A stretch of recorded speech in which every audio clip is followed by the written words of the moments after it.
Welcome to a special meeting of the Tennessee Tech chapter of the American Association of University Professors, better known as AAUP.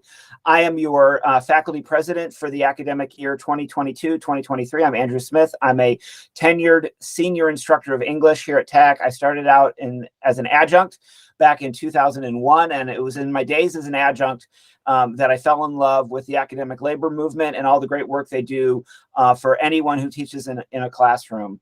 To be able to say it out loud and to remind us all, the mission of the American Association of University Professors is to advance academic freedom, shared governance, to define fundamental professional values and standards for higher education, to promote the economic security of faculty, academic professionals, and graduate students, postdoctoral fellows, and all those engaged in teaching and research in higher education, to help the higher education community organize to make our goals a reality and ensure higher education's contribution to the common good. Founded in 1915, the AAUP has helped to shape American higher education by developing the standards and procedures that maintain quality in education and academic freedom in this country's colleges and universities.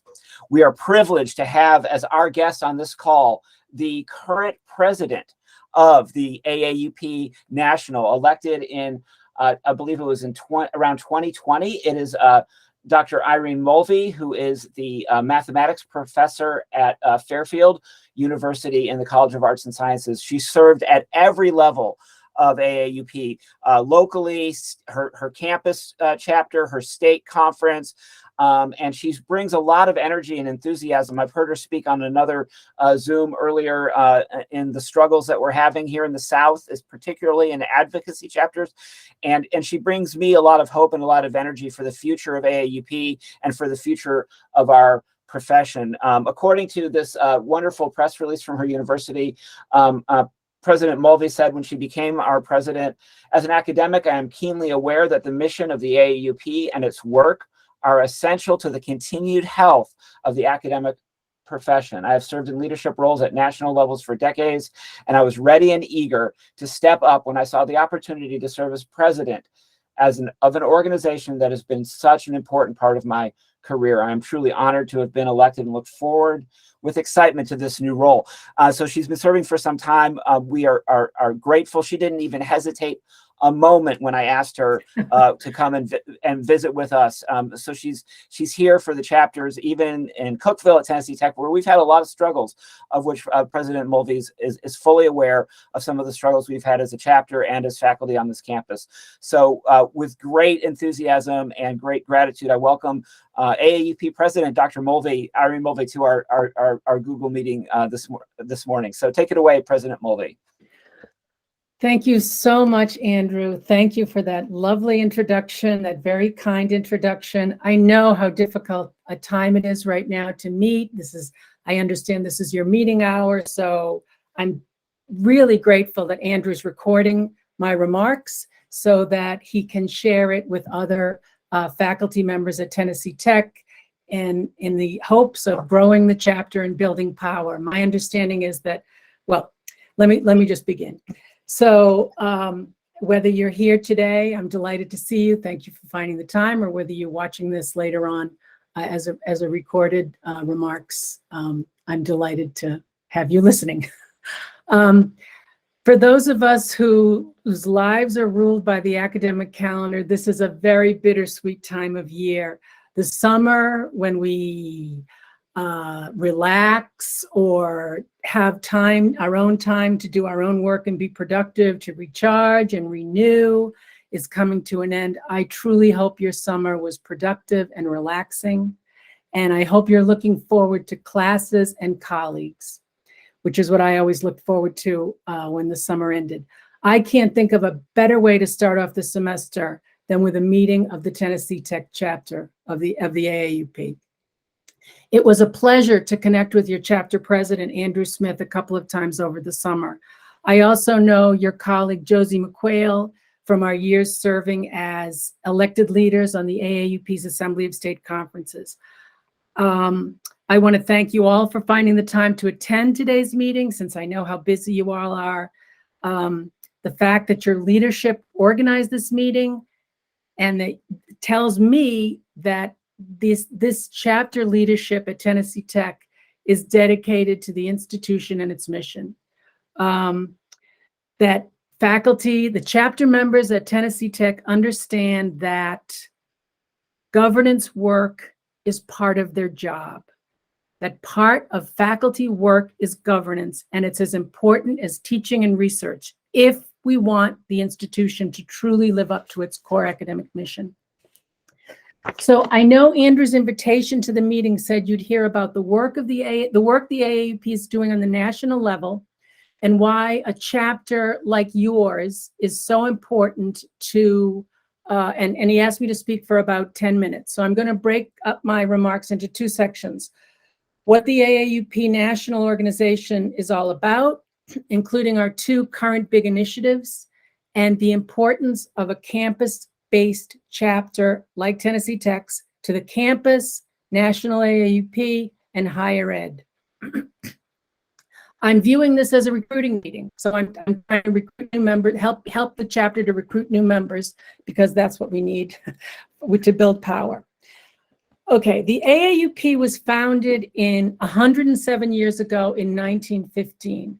I encourage you to read the 1915 Declaration of Principles in the Red Book on page 3 in its entirety, because I can't do justice to it in 30 seconds. But basically, the faculty members who founded the association recognized the need for academic freedom in higher ed and the fact that academic freedom needed to be protected. The mission of the AAUP, as Andrew read, begins with to advance academic freedom and shared governance. By belonging to the AAUP and the Tennessee Tech chapter, you affirm the importance of academic freedom and shared governance in higher ed and at Tennessee Tech. You know as well as I do that academic freedom does not protect itself. Administrations and boards cannot be relied on to protect academic freedom, and so it's the faculty's special responsibility as members of our profession to demand that academic freedom in all of its aspects is robust and protected in the academy. Oftentimes, faculty find common ground on this with enlightened administrators, but sometimes faculty have to fight this battle alone because the battle is against unenlightened administrators or boards. I'm not going to spend too much time on academic freedom because it's my understanding that this group may be more interested in hearing about shared governance, but a little on academic freedom. Beginning in around 1925, a variety of conferences that included the American Council on Education, the Association of American Colleges and Universities, and the AAUP discussed and refined arguments on academic freedom. And this resulted in the 1940 Statement of Principles on Academic Freedom. That's in the Red Book on page 13. This is shorter than the Declaration of Principles. It's just over 2 pages, and it has been endorsed by nearly 300 scholarly and disciplinary associations. It is as widely accepted and as important today as it ever was. What does it say? In a nutshell, again, because I can't do justice to it in 30 seconds, it points out that academic freedom doesn't really exist without the protection of tenure. In order to have genuine academic freedom in higher ed, after a probationary period, a faculty member should have academic tenure, which means they can only be dismissed for cause, and even then, only after an adjudicative hearing before an elected faculty body. So tenure is not by itself, it's not a perk for faculty. The whole point of tenure, the main point of tenure is to protect academic freedom. And that's why the adjunctification of the professoriate is so damaging. Academic freedom is non-existent for contingent faculty or for anyone without the protection of tenure. Surely this lack of academic freedom is going to affect the quality of teaching, research, and it chills speech. Academic freedom has 4 aspects, and all 4 are under attack to various degrees. First, the freedom to teach. is under attack by outrageous educational gag orders. Because these are being introduced at the state level, fighting back against them is like playing whack-a-mole. AAUP has amazing resources online, both informational, where the gag orders are, and tools to fight back against them. Secondly, freedom to research is under attack. The anti-CRT legislation, the Nicole Hannah-Jones debacle at the University of North Carolina, faculty in Florida were prohibited from testifying in their area of expertise in a voting rights case. The mission of the school invoked serving the common good, and yet the faculty experts were prohibited from accepting the invitation to share their expertise in a court of law on voting rights, on a voting rights case. I mean, isn't that a textbook example of serving the public good? Intramural speech. So many faculty don't have tenure these days, and so do not, will not, and cannot speak up on matters of how the university is being run or how the university is spending its money for fear of losing their jobs. It's those of us with tenure that have to speak up.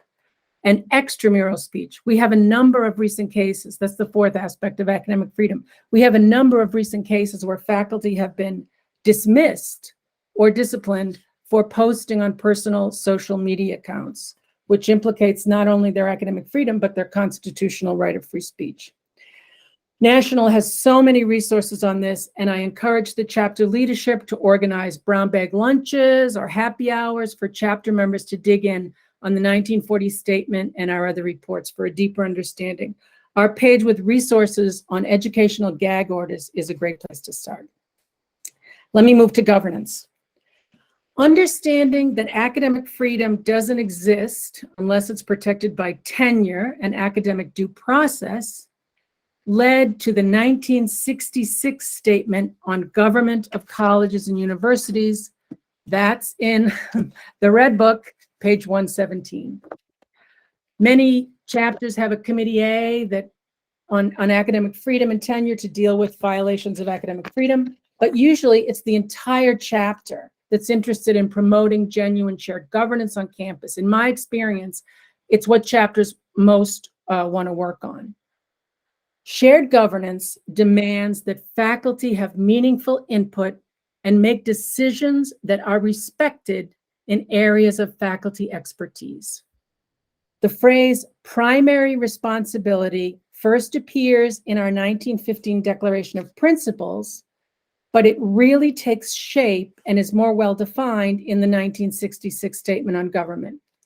According to that statement, faculty have primary responsibility for curriculum, subject matter and methods of instruction, research, faculty status, meaning appointments, reappointments, decisions not to reappoint, tenure decisions, promotion decisions, awarding of degrees, and all aspects of student life that relate to the educational process.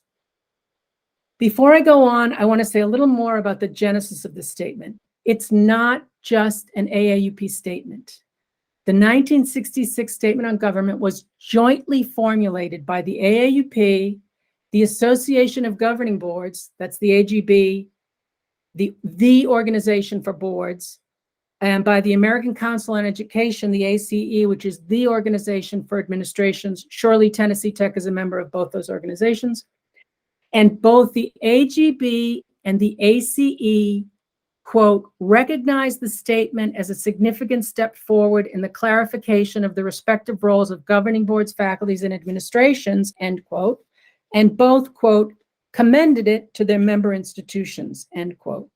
So this is a jointly formulated statement, and as such, it articulates a jointly agreed upon model of shared governance. In other words, the model of shared governance.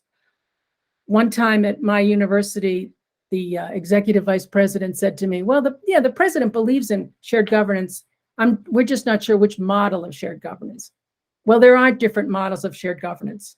The 1966 statement, jointly formulated statement, articulates the model for shared governance. Of course, I encourage you to read it or reread it in its entirety, because you're faculty, that's what we do, primary documents, and I can't do it justice in 30 seconds, but you'll see it's not a blueprint for governance. It lays out principles that must underlie genuine shared governance. So in the 1966 statement, it is acknowledged that decisions go up the line and need to be approved by the administration and/or the board, but on matters over which faculty exercise primary responsibility, decisions by the faculty should be upheld unless there are compelling reasons not to. And even in that case, the board or administration must provide written reasons for overturning a faculty decision and provide the faculty an opportunity to respond. Faculty have primary responsibility and make decisions in these areas because only the faculty have the expertise needed to make these decisions on curriculum, teaching matters, degree requirements, recommendations for tenure and promotion. That's what makes academia different from corporations. In academia, the people on the ground, us, in the classrooms, in the laboratories, in the libraries, we have disciplinary expertise that the people at the top simply do not have. A few more highlights from this statement are: there should be agencies for faculty participation at every level where faculty responsibility is present. In other words, department level, college level, university level. Faculty bodies that can do business according to Robert's rules and, send their decisions and recommendations forward. An agency should exist for the presentation of the views of the whole faculty. Faculty representatives, to truly represent the faculty, should be selected by the faculty according to procedures determined by the faculty. And faculty should actively participate in the determination of policies and procedures governing salary increases. And even more, on matters over which the faculty do not exercise primary responsibility, faculty should provide meaningful input. We are not in our respective silos, board decisions, administration decisions, faculty decisions, because the statement says, and I quote again, quote, "The variety and complexity of the tasks performed by institutions of higher education provide an inescapable interdependence among governing board, administration, faculty, students, and others," end quote.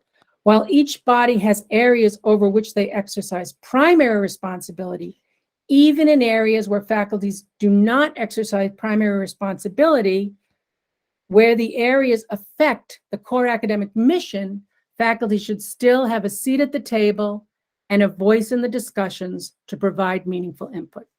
Areas singled out in the statement where faculty don't have primary decision-making responsibility but joint effort is required are long-range planning, physical resources, including buildings, budgeting, which includes providing the faculty with detailed financial information, and searching for a new president or chief academic officer or other high-level administrator. Again, I encourage you to read the entire statement in its entirety.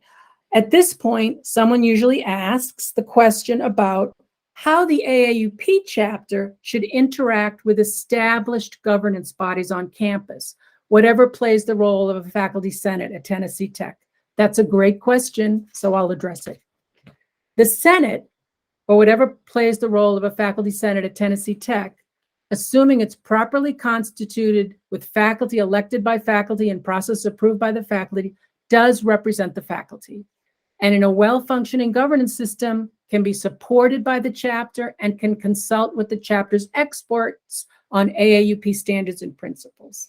Ideally, when something on campus comes up, everyone, whether you're on the Senate or in the chapter, should ask, what does the AAUP say about this? So in this case, a chapter supports the Senate and holds the Senate accountable. If a faculty senate is dysfunctional for some reason, the AAUP chapter can be the mechanism by which the faculty hold their elected governance leaders accountable. Where this happens, it's likely the administration will try to stifle the chapter, claiming the chapter doesn't represent the faculty, and that's true. The faculty senate represents the faculty, and the chapter only represents its members on campus. But in addition to representing its members on campus, the chapter represents the profession and best practices in the profession. The chapter stands behind and promotes AAUP's widely accepted centuries-old principles and standard. This is, as your leadership knows, an argument to recruit new members and grow the chapter. Growing the chapter builds power. Also, by the way, the chapter is unfettered by governance documents, so can take on roles that the Senate would not. The chapter can stand in solidarity with students or other workers on campus. The chapter can release statements. The chapter can hold rallies. The chapter can act like a labor organization, act like any organization of workers might act. The most effective chapters are well organized and willing to take action. And again, there are tons of resources online. In addition to our regular work, AAUP has two big national initiatives going on right now: our affiliation with the American Federation of Teachers and our Racial Equity Initiative. As you probably heard, the AAUP has affiliated with the American Federation of Teachers. We had a joint organizing agreement with the AFT for over 10 years, and we renew it every 3 years. We've organized about 11,000 new joint AFT AAUP members over the life of our partnership. When it came time to renew the agreement last time, AFT approached us and asked us to consider making the partnership permanent. This was a long process of negotiating the new agreement, getting it approved by both the AFT and the AAUP, and it went into effect on August 1st.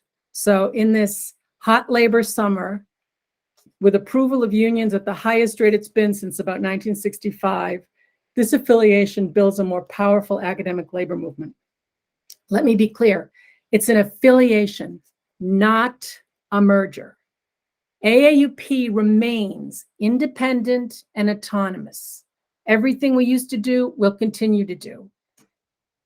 We are not we're valuable to the AFT, which is primarily focused on K through 12, but has a higher ed division. But we're valuable to the AAUP as the voice of higher ed for 107 years.